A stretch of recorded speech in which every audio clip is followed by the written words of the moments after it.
Oke, baik. Assalamualaikum warahmatullahi wabarakatuh. Alhamdulillahirabbil alamin. Wa bihi nasta'in wa ala umurid dunya waddin. Shalatu wassalamu ala asrofil anbiya'i wal mursalin sayyidina wa maulana Muhammad wa ala ali sayyidina Muhammad. Asyhadu an la ilaha illallah wa asyhadu anna Muhammadar Rasulullah. Raditu billahi robba wa bil islami dina bi Muhammadin nabiyya wa rasula. Rabbi zidna ilma warzuqna fahma. Amin amin ya Allah ya rabbal alamin. Allahumma rizukna ya Rabbi fahma nabiyina wa khifdul mursalin wa ilhamal malaikatil muqarrabin. Oke, baik teman-temanku semuanya, selamat malam. Karena sekarang ini atau jam ini adalah jam tengah 8 atau hampir mendekati jam 8 malam, maka saya ucapkan sama teman-teman yaitu selamat malam. Kita jumpa lagi di channel ini, yaitu channel dalam rangka menambah ilmu atau menambah wawasan. Sebagaimana kemarin di kajian-kajian sebelumnya, seperti yang diucapkan oleh Al-Kindi, bahwa tugasnya kita sebagai orang yang beriman atau orang yang mengakui keberadaannya Tuhan, yang memiliki kebaikan, kebijaksanaan dan sebagai sumber cahaya, maka salah satu tugas besar kita itu adalah mengambil kebaikan-kebaikan Allah yang itu ada di alam semesta ini. Nah, ketika kita itu kok sudah bisa mengambilnya dan kita mendapatkannya, kita lama-lama itu diri kita itu akan semakin banyak mendapatkan kebenaran. Nah, kalau versinya Al-Kindi itu kan kebenaran itu adalah cahayanya Allah. Artinya kalau kita semakin banyak menemukan kebenaran, diri kita itu semakin bercahaya. Artinya kalau kita sudah bercahaya dan pusatnya cahaya itu, sumbernya itu adalah Allah, maka cahaya satu dengan cahaya dua ini akan saling bersentuhan atau akan mudah untuk bersentuhan. Nah, dari situlah nanti kalau dalam kacamatanya para sufi itu anugerah-anugerah Allah atau kebijakannya Allah itu akan mudah masuk ke dalam diri orang yang itu siap menerimanya, atau diri atau jiwa seseorang yang itu jiwanya sudah bercahaya, termasuk ilmu laduni, termasuk ilham dan lain sebagainya. Nah, di antara tujuan kita pada malam hari ini, di antaranya itu pada malam ini kita ketemu seorang filosof yang namanya itu Al-Ghazali, atau kita sering mengenalnya, beliau itu mendapat gelar Hujatul Islam. Jadi bukti argumentasinya Islam itu ada di Al-Ghazali. Kenapa kok beliau itu dianggap sebagai Hujatul Islam? Karena beliau itu yang mampu menggabungkan dua aspek keilmuan yang sebelumnya itu belum bisa seiringan, ya kan? Kalau kita kemarin mengkaji paripatetik untuk bertemu dengan fikih, untuk bertemu dengan teologi mungkin bisa. Untuk bertemu dengan nas Al-Quran itu kelihatannya saat itu sulit. Nah, di tangannya Al-Ghazali ini, atau di masa hidupnya Al-Ghazali ini, beliau itu mampu merumuskan, menggabungkan, yaitu antara filsafat, hukum dan tasawuf. Jadi itu bisa dikemas di tangannya Al-Ghazali. Maka nggak salah beliau itu dikenal sebagai Hujatul Islam, atau bukti argumentasinya orang Islam atau umat Islam itu ada di tangannya Al-Ghazali. Maka hari ini mungkin menurut saya sangat penting untuk sedikit menggali khasanah-khasanah atau kebajikan-kebajikan yang itu ada di beliau ini. Jadi beliau ini lahir di Tus, yaitu daerah Kurosan. Beliau lahir pada tahun 450 Hijriah. Jadi hidupnya itu agak berdekatan dengan tokoh kemarin, yaitu Ibnu Sina. Dan beliau ini wafat itu pada tahun 505 Hijriah atau 1111 Masehi. Nah, jadi beliau itu kalau dihitung dari lahirnya dan tahun meninggalnya, umurnya beliau itu kalau nggak salah 55 tahun. Nah, jadi mungkin kalau sekarang masih agak bugar, beliau itu sudah meninggal. Jadi beliau ini punya seorang ayah. Ayahnya ini pekerjaannya sebagai pemintal wol. Nah, jadi pengrajin wol. Jadi mengrajin wol kalau sudah jadi itu dijual di pasar tus. Nah, akan tetapi ayahnya ini dia masa hidupnya itu terkenal sebagai orang yang sangat wirai. Jadi beliau atau ayahnya Al-Ghazali ini, ayahnya itu nggak mau makan atau tidak mau memberi nafkah keluarganya, termasuk Al-Ghazali itu sendiri, kalau itu bukan hasil dari kerja keringatnya. Dan ayahnya ini ceritanya itu sangat sederhana, ya sangat sederhana. Karena dalam catatan sejarah biografinya Al-Ghazali ini, ayahnya saat itu Ditus itu terkenal sebagai seorang ahli hukum dan ahli tasawuf, tapi hanya dikenal di wilayah Tus. Nah, jadi ini mungkin yang menjadikan kebiasaan hidup Al-Ghazali yang panjang nanti, yang pada akhirnya beliau kan nanti masuk ke dalam dunia sufi. Nah, di Tus ini beliau itu belajar langsung dengan ayahnya. Nah, tetapi posisi ayahnya saat itu, di saat usianya Al-Ghazali masih kecil, ayahnya itu sudah tua atau sudah sepuh dan sakit-sakitan. Makanya ayahnya Al-Ghazali itu tidak ingin anaknya atau Al-Ghazali ini itu hidup tanpa ada yang membimbingnya. Nah, disitulah ayahnya Al-Ghazali itu menemui sahabatnya yang sama-sama sebagai seorang sufi, namanya itu Ahmad Al-Rozaki. Jadi Al-Rozaki ini adalah ayah asuhnya Al-Ghazali. Nah, jadi atas permintaannya ayahnya Al-Ghazali ini, Al-Ghazali nanti belakangan diasuh oleh Al-Rozaki dan bersama adiknya yaitu Ahmad Al-Ghazali. Tapi Al-Ghazali dalam belajar itu, karena Imam Al-Rozaki ini orang yang sederhana dan uangnya mungkin gak banyak, beliau itu nanti menginjak agak dewasa itu pindah ke Jurjan. Jadi ke Jurjan itu mendalami ilmu fikih dan lain sebagainya, usul fiqh dan lain sebagainya kepada Abu Nasir Al-Ismaili. Nah, jadi pernah ke Jurjan juga. Nanti juga beliau itu pernah ke Naisabur. Nah, jadi kalau hari ini itu, di saat itu Nisabur itu sebagai kota peradaban yang itu dipegang oleh kerajaan Saljuk. Nah, di Naisabur inilah nanti Al-Ghazali itu ketemu seorang tokoh besar, seorang ulama dan intelektual, namanya itu Imam Al-Juwaini. Jadi Imam Al-Juwaini ini orang yang mengikuti aliran Asy'ariyah atau Ahli Sunnah wal Jamaah, yang walaupun nanti belakangan diikuti oleh Al-Ghazali. Nah, ini menunjukkan bahwa orang sebesar Al-Ghazali itu juga dia bermadhab, ya, madhabnya itu Asy'ariyah. Nah, kembali di Al-Juwaini ini, beliau ini saat itu dikenal sebagai Imam Al-Haramain. Jadi imamnya dua kota suci, yaitu antara Madinah dan Mekah. Nah, Al-Ghazali di Nisabur itu dia berguru dengan beliau.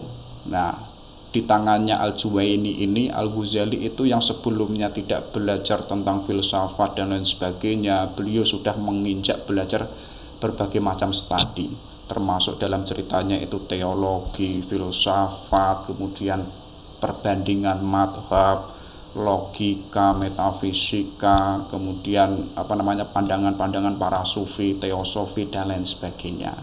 Nah, karena di saat itu bersama Al-Juwaini lama sekali belajar, beliau itu di saat itu sangat dikenal, di masa mudanya saat itu sudah dikenal sebagai orang yang kuat argumentasinya, bahkan dikenal juga sebagai hafalannya itu sangat kuat. Nah, saat dia itu menjadi mahasiswanya Al-Juwaini ini. Nah, karena Al-Juwaini ini nanti meninggal dunia, Al-Ghazali nanti itu yang menggantikan mata pelajaran yang sebelumnya itu dipegang oleh Imam Al-Juwaini, kemudian dipegang oleh Al-Ghazali. Jadi di usia muda Al-Ghazali itu sudah menjadi dosen. Banyak cerita di Nisabur itu. Suatu ketika itu nama Al-Ghazali itu sudah dikenal oleh para mahasiswa, termasuk orang-orang Nisabur. Bahkan saat jam kuliahnya Al-Ghazali itu banyak mahasiswa dari penjuru daerah itu, kalau itu jamnya Al-Ghazali, semua mahasiswa dari fakultas, termasuk kalau mahasiswa yang berangkat itu nggak ada jam, itu pengen sekali ikut kuliahnya Al-Ghazali. Ya, ingin sekali mendengar ceramahnya Al-Ghazali karena memang dikenal sebagai kedalaman ilmunya. Nah, saking dikenalnya Al-Ghazali di daerah itu, suatu ketika itu Al-Ghazali itu diundang oleh seorang perdana menteri saat itu yang namanya itu Nizam Al-Muluk. Jadi Nizam Al-Muluk ini seorang perdana menteri yang diangkat oleh salah satu raja awal dari dinasti Saljuk. Nah, Al-Ghazali itu diundang di sebuah forum. Di forum itu isinya itu para intelektual dan para ulama. Ada yang ahli hadis, ahli fikih, ahli tafsir dan lain sebagainya. Nah, di tengah forum itu Al-Ghazali itu disuruh oleh Nizam Al-Muluk untuk berpidato. Nah, saat berpidato itu mungkin Nizam Al-Muluk itu ingin menguji seberapa luas keilmuannya Al-Ghazali yang saat itu masih muda. Nah, terbukti saat Al-Ghazali itu pidato, Nizam Al-Muluk itu terpukau. Terbukti bahwa memang anak muda yang namanya Al-Ghazali yang sudah menjadi dosen saat itu ilmunya benar-benar sangat luas. Dan para ulama-ulama saat itu termasuk intelektual yang hadir di situ itu sangat terpukau dengan pidatonya Al-Ghazali. Nah, dalam ceritanya itu beberapa bulan ceritanya dari situ Nizam Al-Muluk itu menggelari atau menganugerahi beliau mungkin kalau hari ini itu honoris causa. Jadi dianugerahi sebagai guru besar. Nah, jadi sebagai profesor kalau saat itu. Jadi salah satu profesor yang ada di Nizamiyah itu adalah Al-Ghazali. Nah, jadi ceritanya di Nisabur beliau mengajar, ceritanya itu beliau sudah mendapatkan apa-apa yang sebelumnya itu tidak didapatkan, mulai dari kemewahan, keluarga, harta, semuanya itu sudah ada di Al-Ghazali. Walaupun nanti ada cerita beliau itu merasakan skeptisme atau guncangan jiwa. Nah, ada cerita lain. Saat beliau itu mengajar saat itu mendapatkan bacaan-bacaan di buku mana itu. Jadi saat Al-Ghazali itu ngajar, nah, ada seorang ulama yang kita kenal sebagai ulama sufi, namanya itu Sultanul Aulia. Jadi rajanya para wali, namanya itu Syekh Abdul Qadir Al-Jailani. Jadi saat itu Syekh Abdul Qadir itu masih muda, mungkin umur 19 tahun atau 18 tahun itu mendaftar di Universitas An-Nizamiyah yang saat itu Al-Ghazali itu ada di situ, mengajar di situ. Tapi ceritanya Syekh Abdul Qadir muda ini waktu mendaftar di universitas situ, beliau itu tidak diterima atau tidak diterima sebagai mahasiswa.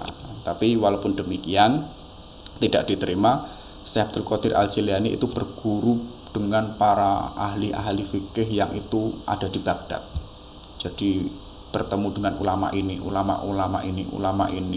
sehingga beliau kan belakangan nanti kan terkenal sebagai ulama besar. Nah, itu ceritanya itu bahwa Al-Ghazali waktu itu sudah mengajar, Syekh Abdul Qadir kecil itu sudah mau belajar di Nizamiyah walaupun itu tidak diterima. Nah, seperti halnya yang saya bilang tadi, apa yang didapatkan oleh Al-Ghazali semuanya itu ada saat itu. Ya, mulai kemewahan, harta dan lain sebagainya. Nah, di situ beliau itu mengalami keguncangan, mungkin dalam perspektif saya itu gara-gara adiknya. Jadi punya Al-Ghazali ini punya adik namanya itu Ahmad Al-Ghazali. Jadi suatu ketika saat Al-Ghazali itu ngajar, itu didatangi oleh adiknya. Tiba-tiba adiknya itu mendebat Al-Ghazali. Nah, adiknya itu bilang, wahai engkau batu asah, engkau mampu menajamkan orang lain atau mahasiswamu, tapi dirimu sendiri itu masih tumpul. Nah, di situ Al-Ghazali itu tersentuh dengan kalimat-kalimat atau ucapannya adiknya. Jadi saat itu Al-Ghazali terguncang itu apa? Jadi dia itu rasionalnya kuat, argumentasinya itu tajam, tapi hatinya itu tumpul. Jadi beliau sering menasehati orang lain, menceramahi orang lain, ya kan? Tapi yang tajam itu akalnya, tapi hatinya itu tumpul. Seperti misalkan kita kan sering mengatakan atau memberikan motivasi sama orang lain, tapi kan kita sendiri itu nggak bisa menjalankan apa yang kita ucapkan. Simpelnya seperti itu. Ayo kita sabar, ayo kita adil, tapi diri kita itu belum bisa sabar dan belum bisa adil. Nah, itu yang selalu menjadi kegelisahan Al-Ghazali, bahwa ilmu yang sebelumnya sudah dipelajari oleh Al-Ghazali, berbagai macam keilmuan sudah dipahami semuanya, bahkan dari daerah 1, daerah 2, daerah 3 sampai Nisabur itu, ternyata ilmunya yang didapatkan Al-Ghazali itu hanya sebagai wacana, belum masuk ke dalam jiwanya. Artinya ilmu yang didapatkan oleh Al-Ghazali itu masih berjarak dengan dirinya, ya kan? Nah, itu yang menjadikan Al-Ghazali itu bertanya, bagaimana ilmu yang saya dapatkan, entah itu dari gurunya, dari bukunya, itu bisa menyatu ke dalam jiwanya. Jadi tidak hanya mengucapkan adil, tidak hanya mengucapkan ayo kita berbuat baik, tapi kita harus menjadi orang adil dan kita harus mampu menjadi orang yang berbuat baik. Dan ilmu yang kita baca itu harus menyatu dengan dalam diri kita. Nah, itu ceritanya beliau di situ tuh goncang sampai beberapa minggu, ya, sampai beliau itu kurus dan sakit-sakitan. Bahkan beliau itu juga ceritanya itu enggak doyan makan, karena belum menemukan ilmu yang hakiki itu yang seperti apa. Nah, di situ ceritanya beliau itu rihlah atau mengembara, ya. Jadi jabatan yang sebelumnya itu sudah didapatkan, kekayaan yang sebelumnya itu sudah didapatkan, kehormatan yang sudah didapatkan, semuanya itu dilepas. Jadi merasa bahwa saya mengajar, kehormatan yang saya dapatkan itu ternyata dalam pandangannya Al-Ghazali itu hanya pamrih semata. Itu bukan substansi atau esensial, hanya sebagai topeng-topeng yang saat itu beliau lepas semuanya. Jadi dilepas semuanya, kemudian beliau itu mengembara. Jadi ceritanya itu mengembara, ada yang mengatakan sampai 10 tahun, ada yang mengatakan sampai 12 tahun. Nah, disitulah beliau itu melakoni perjalanan suluk atau menemukan ilmu yang paling hakiki di antara ilmu yang dipelajari Al-Ghazali, baru dia menemukannya. Nah, sampai nanti kan beliau di pengembaraan itu banyak menelurkan karya, termasuk Ihya Ulumuddin, termasuk Miskatul Al-Anwar dan lain sebagainya. Nah, nanti beliau itu ketika mengembara kemana-mana, bahkan sampai Yerusalem, Damaskus, pernah uzlah di menara di Masjid Menara Damaskus, pernah ke Mekah, ke mana lagi itu, kembali ke Damaskus lagi, kemudian terakhir itu dia kembali lagi di Nisabur. Nah, di Nisabur itu kembali itu disuruh untuk mengajar lagi. Tapi ceritanya saat kembali mengajar itu, beliau itu kembali bukan menjadi Al-Ghazali yang dahulu, tapi menjadi sosok Al-Ghazali yang baru. Nah, ini kan pelajaran kita yang kemarin itu masih sama enggak dengan kita yang hari ini. Kita kan mungkin enggak berpikir kita itu sama. Sebenarnya kita itu berubah, ya kan? Nah, apa yang menjadi rihlahnya atau pengembaraan beliau itu sudah menjadi sesosok yang baru, yang itu tidak seperti Al-Ghazali yang dulu itu pernah mengajar. Nah, jadi dia sudah menemukan sumber ilmu yang paling hakiki, itu sudah ditemukan Al-Ghazali. Walaupun nanti beliau menyimpulkan bahwa yang paling hakiki di antara ilmu itu adalah jalannya itu adalah tasawuf.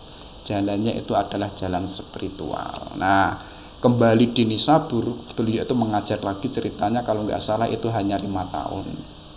Nah, kemudian beliau setelah 5 tahun itu beliau pensiun, kemudian kembali ke Tus, ke asal kelahirannya.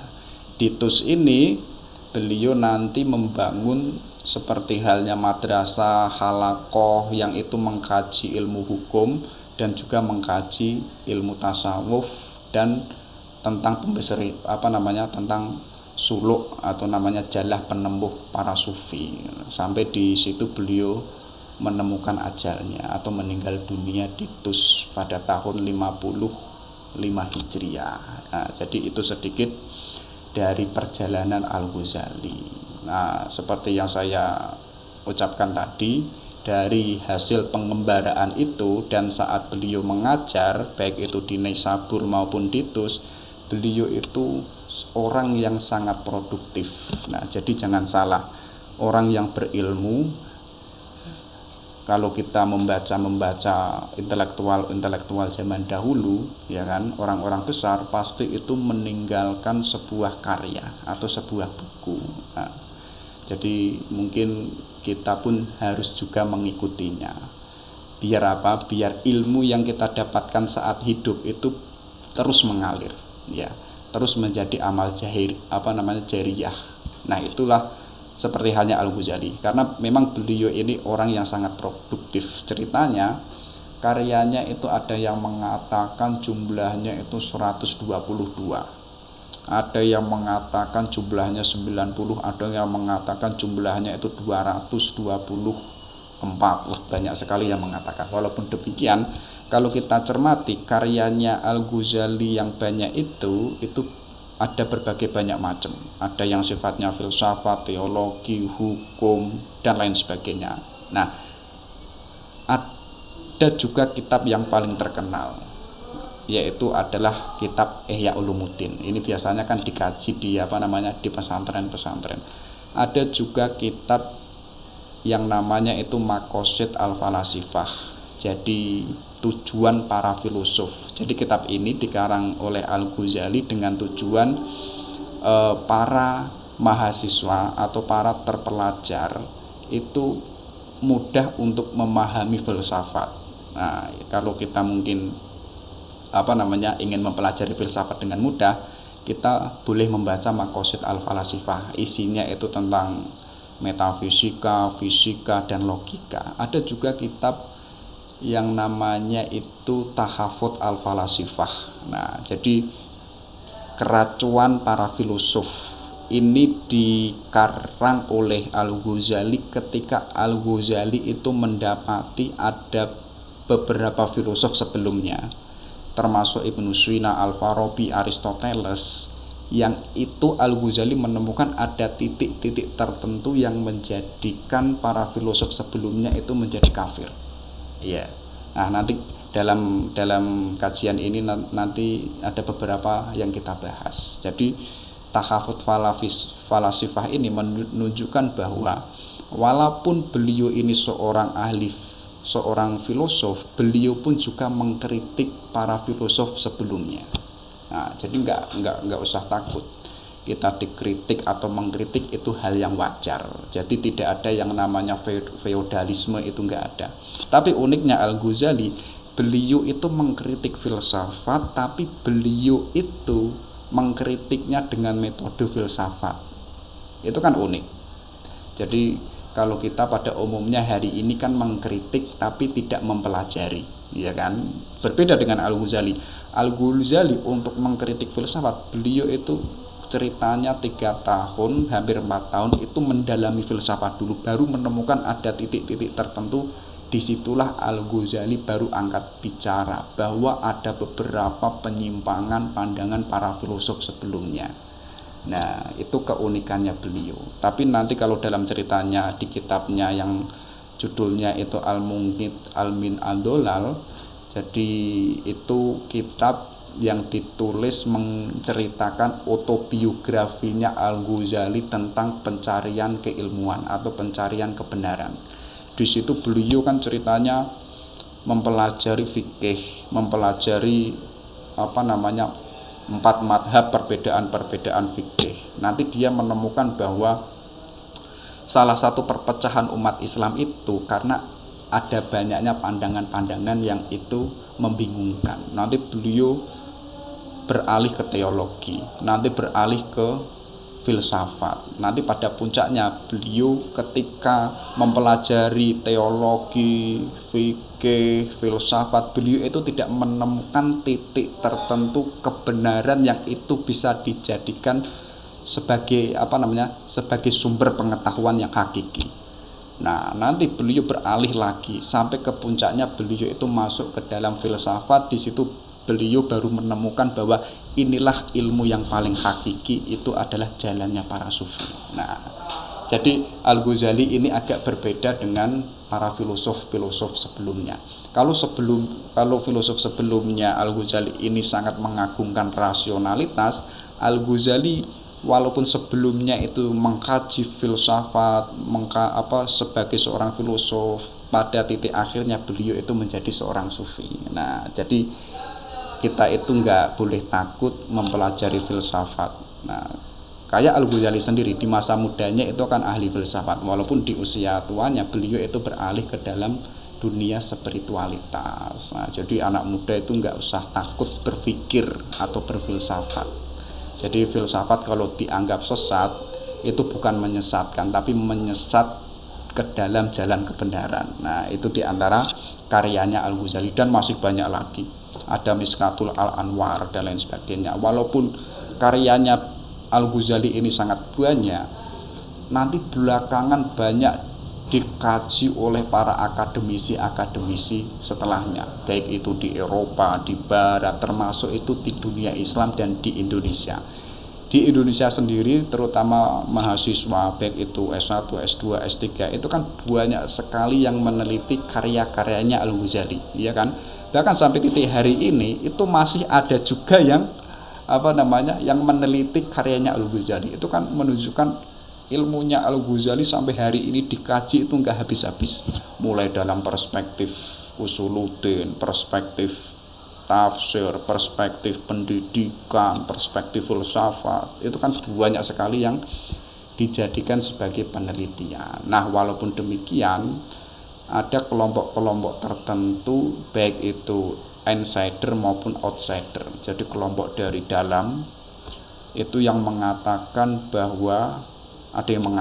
bahwa tulisan-tulisannya Al-Ghazali itu malah menjadikan umat Islam itu mundur. Ya, ada yang mengatakan begitu.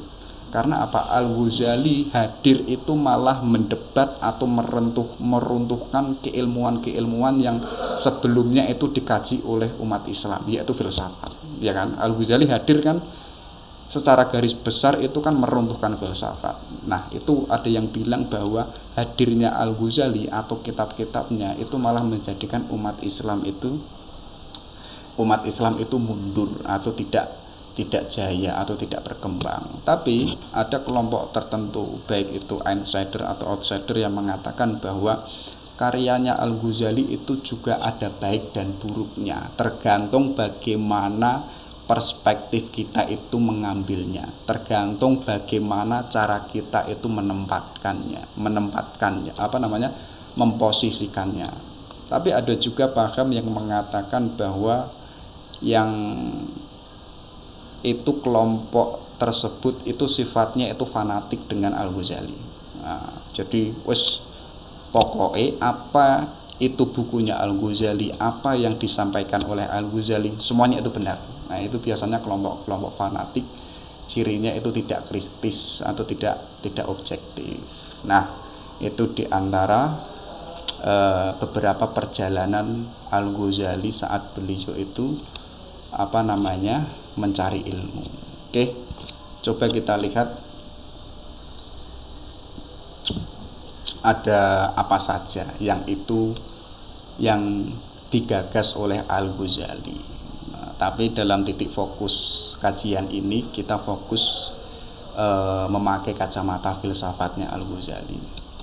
Jadi di kitabnya Al-Ghazali yang namanya Al-Munghits min Al-Dolal, beliau itu mempunyai beberapa pandangan terutama para filosof-filosof sebelumnya. Ya.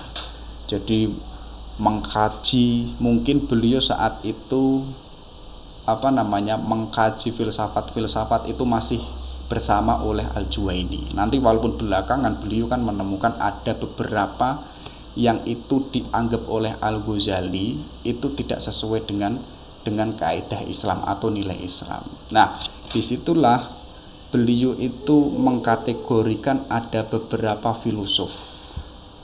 Ada yang namanya faham ateisme, ada juga faham naturalisme, dan ada juga faham ketuhanan. Al-Ghazali ini menganggap bahwa orang-orang ateis ini kan orang-orang yang itu mengingkari adanya Tuhan. Ya, Tuhan itu nggak ada, titik. Itu pandangannya orang ateis. Karena apa? Orang ateis ini sejauh panca inderanya atau sejauh rasionalnya, Tuhan itu kan tidak bisa dibuktikan.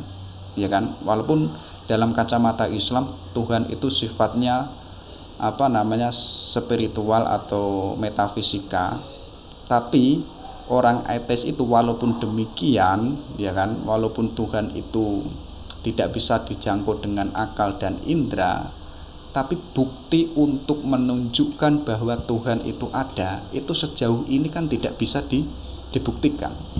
Contoh kecil, misalkan dalil agama itu mengatakan bahwa Tuhan itu maha kasih sayang, ya kan, dan Tuhan itu maha kuat. Kalau memang Tuhan itu kasih sayang, ternyata di atas dunia ini ada banyak orang yang dizolimi, banyak orang yang terbunuh, banyak orang yang disiksa, banyak kelompok satu dan kelompok dua, negara satu, negara dua itu saling berperang sendiri. Nah, pertanyaan orang ateisme ini, katanya Tuhan itu maha sayang, katanya Tuhan itu punya kekuatan. Apakah Tuhan dengan maha kasih sayangnya dan kekuatannya itu, apakah tidak bisa memberhentikan kejelekan atau keburukan kezoliman yang ada di atas dunia ini? Ya kan?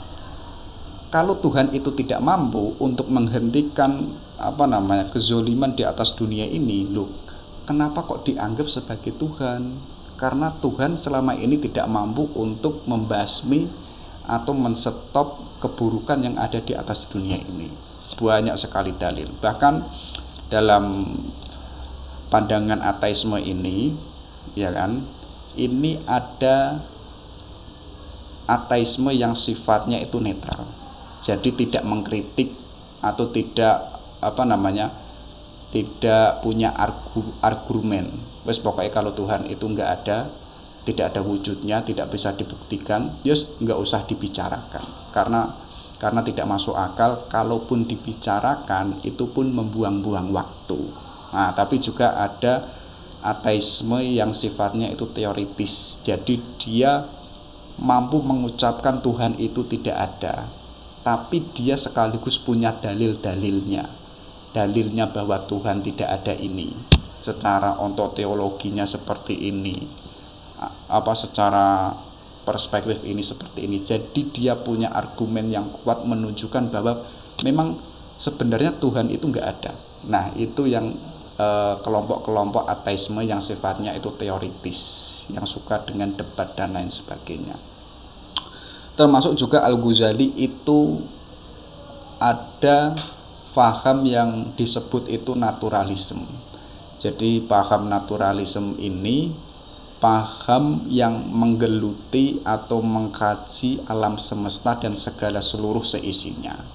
Tapi aliran naturalisme atau al-tabi'iyun ini pada awal mulanya itu ketika mengkaji alam itu sudah menemukan tanda-tanda atau sudah mengakui keberadaan Tuhan. Hanya saja seorang naturalisme ini karena saking sibuknya mengkaji alam, tumbuhan, manusia dan lain sebagainya, belakangan secara psikologis itu mengikuti mengikuti objek apa yang itu menjadi penelitiannya. Jadi contohnya misalkan kita mengetahui aliran hampir sama, yaitu naturalisme. Itu kan menganggap bahwa alam dunia ini yang sudah ada, ya kan, ini kan bergerak, dan seluruh segala isinya ini bergerak karena kan ada yang namanya hukum sunatullah atau hukum sebab akibat, ya kan. Kalau kita ingin yang namanya kaya, kita harus kerja. Kalau kita ingin pinter, kita harus belajar. Kalau kita mau kenyang, kita harus makan. Itu kan ada hukum sebab akibat. Kalau misalkan kita terjun dari gunung atau terjatuh dari gunung, kita pastinya akan mati. Itu kan hukum-hukum sunatullah yang ada di alam semesta ini, ya kan. Nah, saking sibuknya orang-orang naturalisme ini, ya kan, akhirnya dia lupa bahwa alam semesta yang itu ada sunatullahnya. Akhirnya dia beranggapan bahwa alam ini adalah karena adanya sunatullah itu sendiri, ya kan.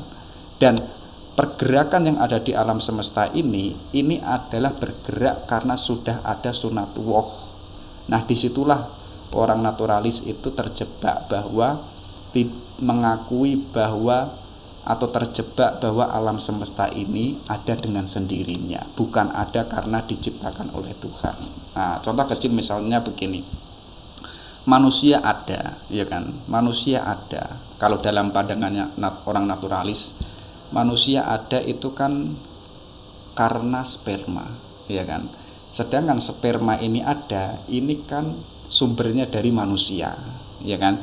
Jadi manusia ada itu dari sperma ada itu kan dari manusia. Jadi sifatnya itu berputar. Nah, disitulah orang naturalis itu terjebak dengan yang namanya aspek sunatullah atau sebab akibat, dan lama-lama belakangan itu mengingkari keberadaannya Tuhan. Nah, selain dua paham itu, Al-Ghazali ada loh juga seorang filosof yang itu mengakui keberadaan Tuhan, yang disebut itu apa? Ilahiyun. Nah, ini seperti halnya para filosof sebelumnya kayak Ibnu Sina, Al-Farabi, Aristoteles, Neoplatonisme. Ini termasuk filosof-filosof yang itu mengakui keberadaannya Tuhan. Walaupun kalau kita lihat dari pandangan-pandangan sebelumnya itu kan sifatnya kan bermacam-macam, ya kan. Ada yang menganggap Tuhan itu sebagai kausa prima atau sebab pertama atau gerak pertama, ya kan. Ada filosof yang mengatakan Tuhan itu sebagai akal murni atau sebagai emanasi atau sebagai akal faal, bermacam-macam. Nah, itu kata Al-Ghazali itu termasuk filosof yang masuk dalam kategori ilahiyun. Nah, itu semuanya diterangkan panjang itu di kitabnya Al-Mughith min Andolal. Nah, ini hanya beberapa, hanya sedikit yang saya sampaikan. Ada juga yaitu di kitabnya beliau yang judulnya itu Tahafut Al-Falasifah. Nah, seperti yang sudah saya bilang tadi bahwa kitab Tahafut Al-Falasifah ini menunjukkan ada cacat, ada kegagalan para filosof-filosof sebelumnya. Maksudnya itu sebelumnya Al-Ghazali. Jadi ketika beliau itu mempelajari filsafat-filsafat sebelumnya, itu menemukan ada banyak pandangan filosof sebelumnya itu yang menjadikan para filosof itu menjadikan kafir. Nanti beliau ceritanya itu menemukan ada 20 hal yang itu menjadikan para filosof itu kafir. Nah, itu disampaikan oleh beliau nanti di kitabnya ini. Tapi saya hanya menguraikan beberapa saja. Termasuk beliau itu mengatakan bahwa para filosof itu berpendapat alam ini qadim.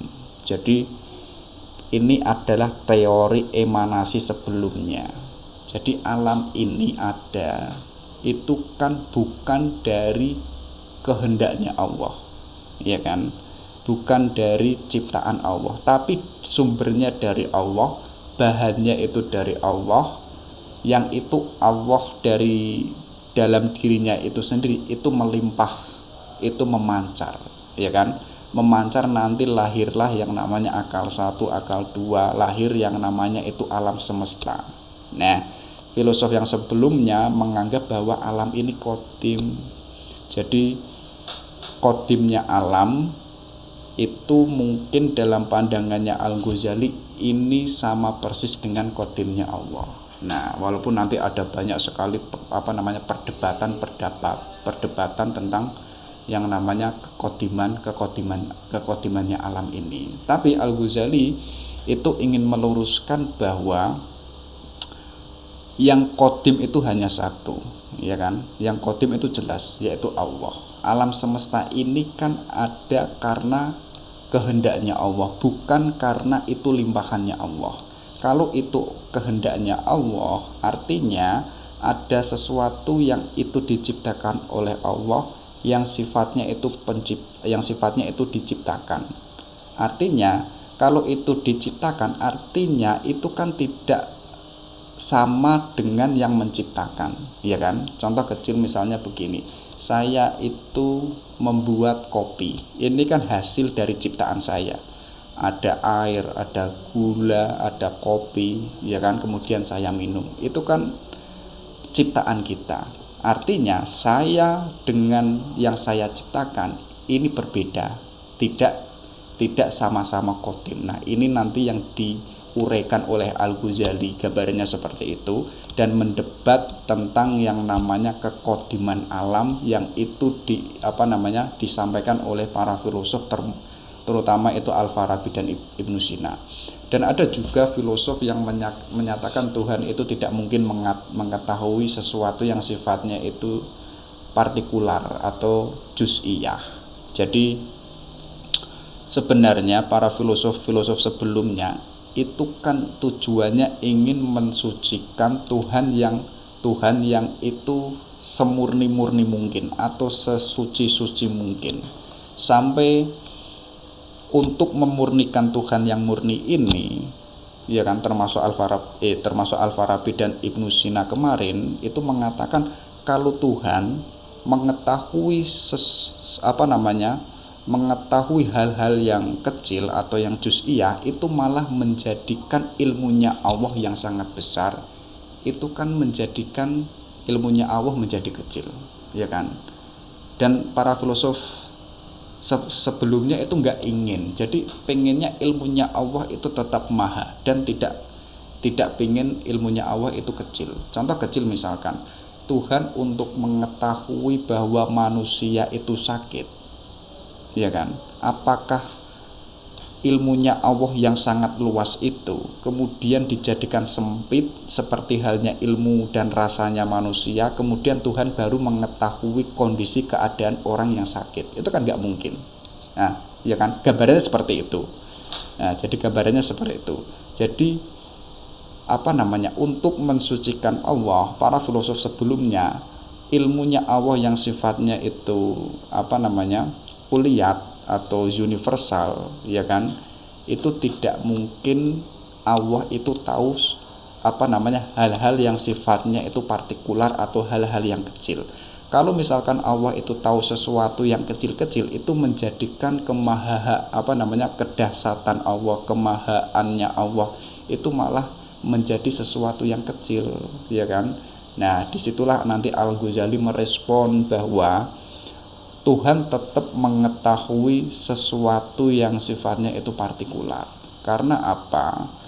Kemaha ilmuwan Allah, ilmunya Allah yang itu kuliyat untuk mengetahui yang juz'iyat itu kan tidak merubah ilmunya Allah. Karena apa? Ilmunya Allah itu di atasnya sesuatu yang kecil, ya kan? Dunia ini kan berubah, manusia berubah, cara berpikirnya manusia berubah, kondisi manusia, rasanya manusia kan berubah, tapi ilmunya Allah itu kan tidak berubah. Nah, itu yang dijawab oleh Al-Ghazali. Nanti Al-Ghazali pun juga menyatakan di takafutnya bahwa ada loh filosof itu yang menolak tentang kebangkitan jasmani.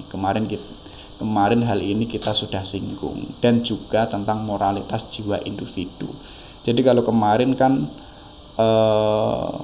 termasuk Ibnu Sina mengatakan bahwa jiwa itulah yang esensial atau yang substansial, dan jasad atau tubuh itu akan berubah dan akan hancur.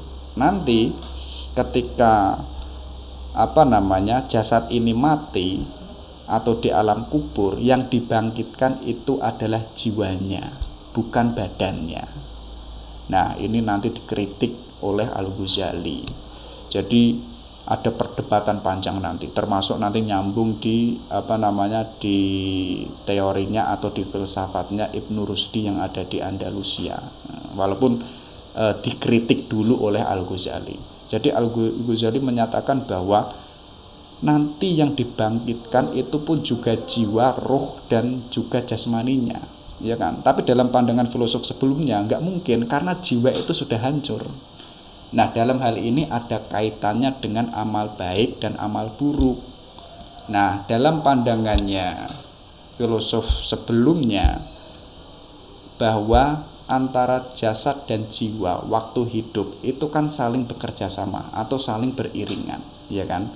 Untuk manusia merasakan kebahagiaan itu kan butuh jiwa dan butuh jasad, ya kan? Nah, ketika jiwa itu sudah hancur atau di alam kubur, yang dibangkitkan itu adalah jiwa. Kenapa?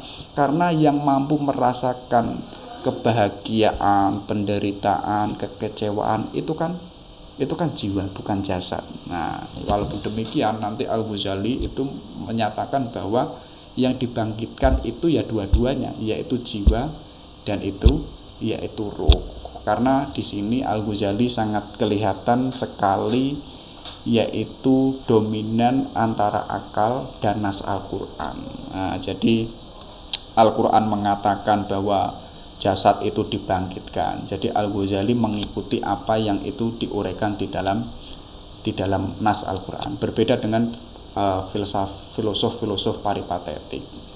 Nah, kita coba masuk ke metafisikanya Imam Al-Ghazali. Jadi di metafisikanya ini Al-Ghazali itu lebih banyak mengikuti aliran Asy'ariyah. Jadi mungkin ini dari gurunya yaitu Imam Al-Juwaini. Jadi coraknya Ahli Sunnah wal Jamaah atau Al-Asy'ariyah itu adalah keseimbangan antara akal dan nas Al-Qur'an, ya kan? Seperti halnya yang saya bilang tadi, berbeda dengan filosof peripatetik yang itu bahwa sangat mendewakan akal.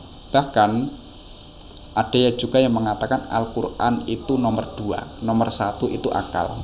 Coba kita bayangkan atau kita gambarkan, kita punya akal, Al-Qur'an ada di depan kita, ya kan? Ada Al-Qur'an, kita punya akal, kita bisa membaca Al-Qur'an, kita bisa memahami isi Al-Qur'an. Tapi coba Al-Qur'an ada di depan kita, tapi kita nggak punya akal. Apakah kita mampu memahami dan maksud uraian-uraian yang ada di dalam Al-Qur'an? Itu kan nggak bisa. Artinya akal Al-Qur'an itu butuh akal untuk memahami isi Al-Qur'an. Nah, ini filosof-filosof sebelumnya ada yang mengatakan itu. Jadi akal dulu baru Quran. Jadi Quran itu nomor 2.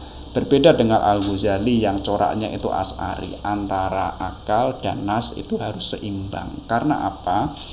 Di posisi tertentu, ya kan, akal itu tidak tidak mampu menemukan hal-hal yang itu sifatnya itu spiritual, ya kan? Makanya di situ akal itu butuh bimbingan nas Al-Qur'an. Mungkin akal itu mengetahui bahwa Allah itu maha indah, ya kan? Allah itu kebijaksanaannya demikian. Tapi akal kan tidak mampu mengetahui yang diinginkan oleh Allah itu apa, ya kan? Tujuannya Allah menciptakan alam semesta itu apa, dan lain sebagainya. Di situ Al-Ghazali menunjukkan bahwa untuk mengetahui tujuannya Allah, untuk mengetahui adanya surga dan neraka, pahala, tujuannya kita berbuat baik dan lain sebagainya, akal yang tidak mampu menjangkau sesuatu yang sifatnya itu metafisika itu harus dibimbing dengan dalil nas Al-Quran. Jadi akal ini dalam pandangannya Al-Ghazali ini adalah nomor sekian, ya kan, nomor sekian. Kalau ini akal dibiarkan saja, akal ini tidak akan menemukan sesuatu yang itu menjadi tujuan, atau akal ini katakanlah menjadi liar, ya kan, berproses terus ke depan tapi tidak menemukan final titik terakhir yang itu ditemukan, ya kan. Biasanya ini kan filosof-filosof barat, jadi mengkaji, memfilsafatkan tapi tanpa akhir, tanpa ujung. Nah, untuk menyetop akal ini, ya kan, yang kadangkala akal ini tidak mengetahui batas-batas tertentu, ya kan, di balik akal pun juga tidak tersesat, maka butuh petunjuk atau butuh yang namanya peta, yaitu adalah nas Al-Quran, ya kan. Nah, jadi Al-Ghazali simpelnya itu untuk mengetahui sifatnya yang metafisika atau yang goib dalam bahasa kita sehari-hari, seperti kebangkitan, kayak tadi sebelumnya kebangkitan jasmani, rohani, itu kan menjadi perdebatan persoalan akal. Tapi untuk menstop itu biar akal itu tidak tidak memikirkan seperti apa dan bagaimana, harus di-stop dengan nas Al-Quran. Nah, jadi simpelnya bahwa untuk mengetahui yang metafisika, ya kan, itu akal itu tidak mampu untuk menembus ke sana. Nah, untuk mengetahui gambaran apa yang ada di dalam metafisika itu, termasuk surga, segala isinya dan lain sebagainya, untuk mengetahui ke sana manusia itu butuh yang namanya dalil nas Al-Quran. Oke. Ada juga nanti Al-Ghazali membahas tentang wujud dan sifatnya Tuhan. Jadi saat itu ada dua aliran yang dianggap oleh Al-Ghazali itu menyimpang. Karena apa? Ada aliran yang disebut itu Haswiyah. Jadi aliran ini sangat dominan atau sangat kuat dengan dalil teks Al-Quran. Jadi Al-Quran mengatakan bahwa Allah itu punya tangan, Allah itu duduk di singgasananya. Nah, orang-orang atau aliran Haswiyah ini itu pun juga menggambarkan bahwa tangannya Allah itu juga hampir sama dengan tangannya manusia, ya kan. Dan Allah duduk di singgasana itu gambarannya seperti orang yang duduk di singgasana dan lain sebagainya. Makanya aliran ini itu dianggap atau terkesan sebagai aliran antropomorfis. Jadi mensifati Allah yang sifatnya itu jisim, yang sifatnya itu fisik, sedangkan Allah itu non fisik. Kenapa kok demikian?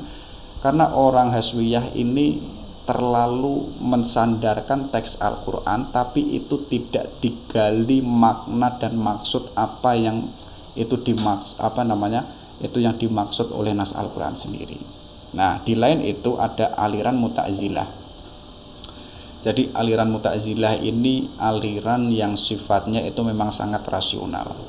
Jadi ada istilah manzilah baina al-manzilatain. Jadi berada di antara dua posisi.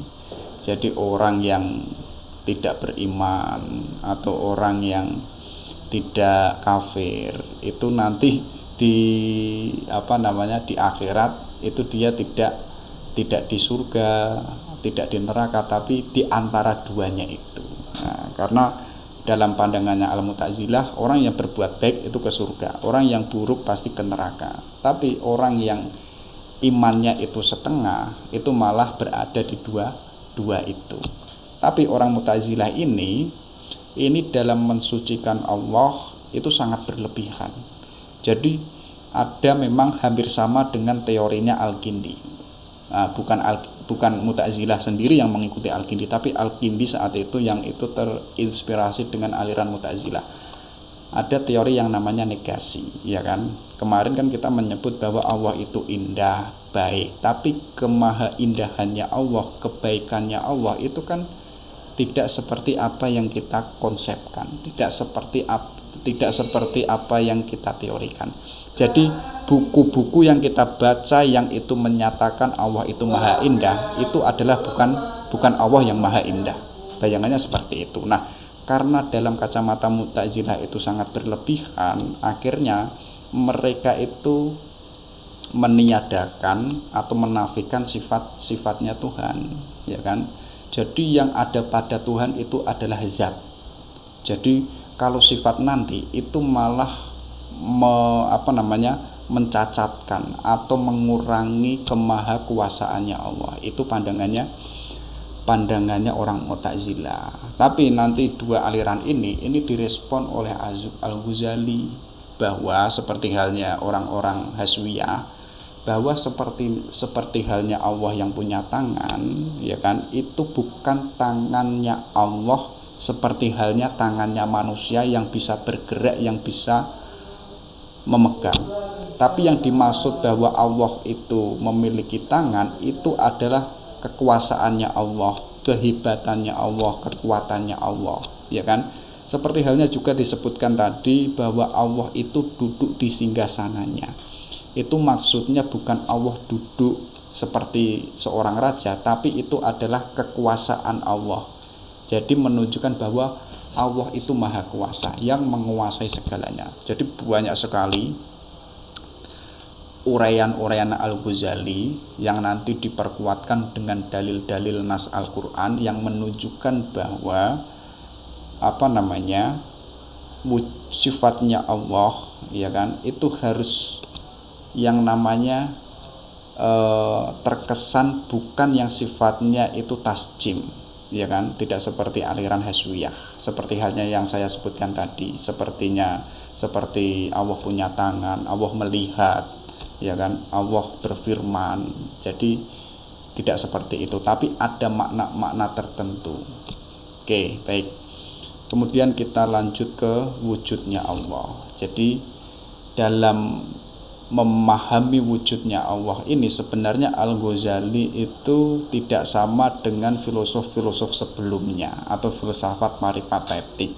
Nah, akan tetapi Al-Ghazali menemukan bahwa pandangan filosof sebelumnya yang dikenal sebagai emanasi itu malah menjadikan Tuhan itu tidak punya kehendak untuk menciptakan alam. Nah, itu yang menjadi kejanggalan Al-Ghazali. Jadi emanasi itu kan alam semesta ada karena limpahan Allah. Kemudian Al-Ghazali bertanya, loh, Allah kan maha pencipta, ya kan? Allah kan yang menciptakan. Kalau ya itu sifatnya pancaran atau sifatnya meluber, artinya Allah kan tidak maha pencipta. Nah, disitulah nanti Al-Ghazali itu mengkritik terutama Al-Farabi dan Ibnu Sina. Jadi tetap Allah itu maha kholik dan maha pencipta, iya kan? Jadi di sini Al-Ghazali itu lebih kuat sandarannya dengan nas Al-Quran maupun hadis, berbeda dengan aliran-aliran filsafat paripatetik. Jadi lebih simpelnya bahwa Tuhan yang punya kehendak atau yang menciptakan alam semesta ini, adanya alam semesta ini bukan hasil dari pancaran Allah, tapi adanya ini adalah karena Allah itu maha pencipta dan Allah itu maha berkehendak.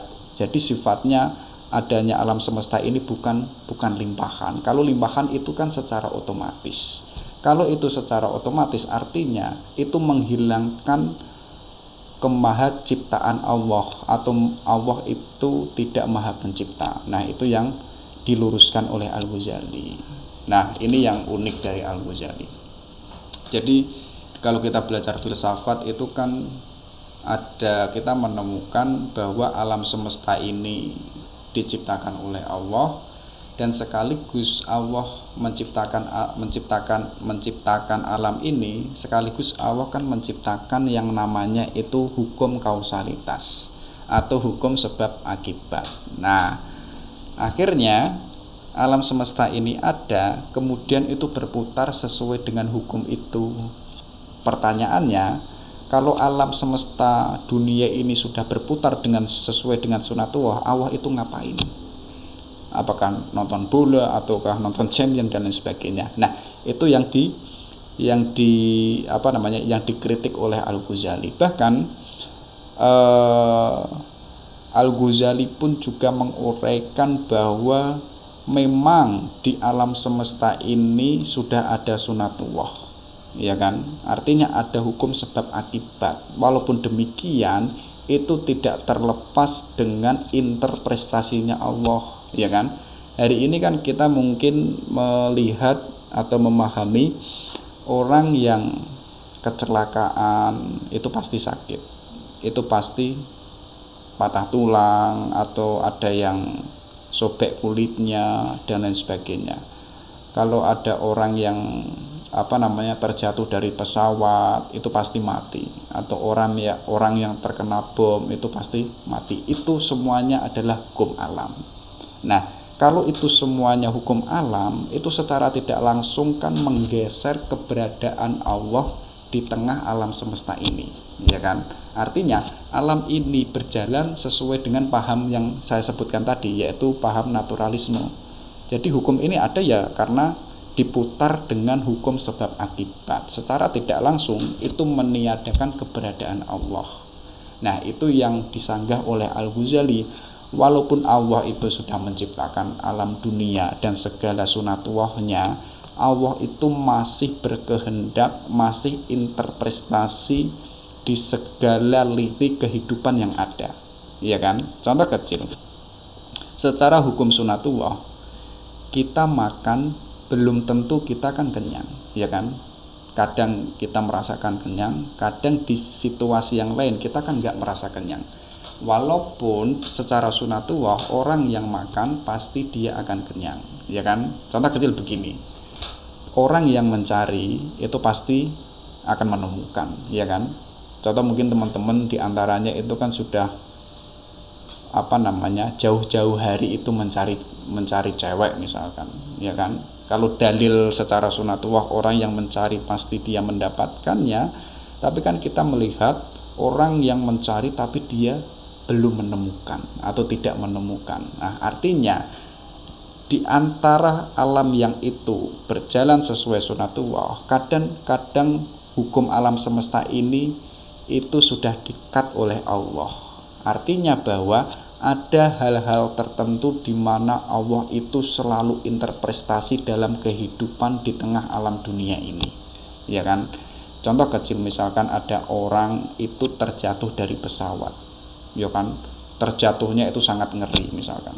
Pasti kita menganggap kalau terbentur di tanah, di gunung, pasti semuanya akan mati yang ada di pesawat itu. Loh, ternyata ada 5 orang, ada 2 orang yang itu selamat. Itu kan menunjukkan bahwa di situ ada kehendak Allah, ya kan? Ada iradah Allah yang mutlak, yang itu interpretasi di situ, atau masuk ke dalam wilayah alam dunia ini. Nah, ini menunjukkan sebenarnya Al-Ghazali itu ingin mengatakan hal sekecil apapun, hal sebesar apapun itu tidak terlepas dari kehendaknya Allah. Nah, ini secara tidak langsung menunjukkan bahwa manusia itu tidak memiliki daya dan kehendak. Jadi apapun itu adalah kehendaknya Allah, karena memang Al-Ghazali sifatnya itu sangat sofistik. Oke, yang terakhir ini nasihatnya Al-Ghazali, karena Al-Ghazali itu dikenal yang baunya itu sangat tasawuf. Jadi katanya Al-Ghazali, soul is like a mirror in which virtues are reflected. Jadi jiwa atau soul itu sebagaimana itu kaca yang memantulkan bayangan. Nah, virtus make the soul shine. Kebaikan, kebajikan, keindahan membuat jiwa itu bersinar, membuat jiwa itu indah. I will make it dark. Tapi kejahatan, keburukan membuat gelap atau membuat jiwa itu gelap. Jadi manusia kan punya jiwa, ya kan? Antara jiwa itu bisa bersinar, itu jalannya itu dengan virtus, dengan kebaikan, kebajikan dan lain sebagainya. Tapi kok kita dalam sehari-harinya itu sering kebohong, ya kan? Sering yang namanya gosip misalkan, sering mengolok-ngolok teman kita, itu kan evil. Nah, itu yang nanti menjadikan jiwa kita itu gelap dan tidak bisa bercahaya, ya kan? Tapi kok kita selalu berbuat baik, ya kan, atau selalu mencari ilmu, jiwa kita itu akan bersinar atau bercahaya. Nah, jadi pandangannya Al-Ghazali, jiwa itu seperti cermin. Cermin ini dia memantulkan hitam, putih, itu tergantung apa yang kita lakukan, apa yang kita dapatkan. Yang kita lakukan kok sesuatu yang tidak bermanfaat atau hal yang sepele, ya jiwa kita akan memantulkan kejelekan atau keburukan-keburukan. Contoh kecil, kenapa kok kita secara spontan itu mudah untuk berbohong, ya kan? Itu tanda bahwa jiwa kita sebenarnya itu gelap. Kita kok kenapa mudah mengambil barangnya orang dan kita tidak merasa bersalah? Itu kan sebenarnya sebagai jawaban bahwa jiwa kita itu sebenarnya gelap, ya kan? Nah, untuk biar jiwa kita itu bercahaya, maka harus selalu kita isi dengan melakukan sesuatu yang itu sifatnya itu kebajikan atau virtus. Nanti biar jiwa kita itu teraktual menjadi jiwa yang bersinar atau yang bening dan bercahaya. Oke, itu. Jadi itu sedikit dari gagasannya Al-Ghazali tentang filsafat. Jadi apa yang saya sampaikan, manakala ada tutur kata yang salah atau kurang lurus dalam memahamkan, karena memang memahami teori-teorinya Al-Ghazali itu agak susah kalau itu tidak dibaca ulang-ulang. Jadi kalau ada yang keliru, mohon maaf yang sebesar-besarnya. Wabillahi taufik wal hidayah. Assalamualaikum warahmatullahi wabarakatuh.